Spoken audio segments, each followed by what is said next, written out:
সারদা দেবী যদি আর 5টা সাধারণ বাঙালি মেয়ের মতো হতেন, যদি সেই রামকৃষ্ণকে টেনে নামিয়ে এনে ভালোভাবে সংসার করতে বাধ্য করতেন, সর্বদাই অভাব অভাব বলে অভিযোগ অনুযোগ করে ঠাকুর শ্রীরামকৃষ্ণকে ব্যতিব্যস্ত করে তুলতেন, তাহলে শ্রীরামকৃষ্ণদেবের পরমংশ হওয়া মনে হয় তা সম্ভব হতো না।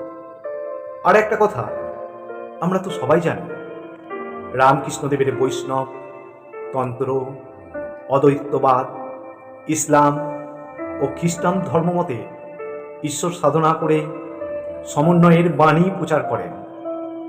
কিন্তু আমার মনে হয় তিনি হিন্দু ধর্মে চিরকাল নিচু চোখে দেখা গাহস্থ আশ্রমকে মর্যাদা দিয়েছিলেন, সারদা দেবীকে কেন্দ্র করে।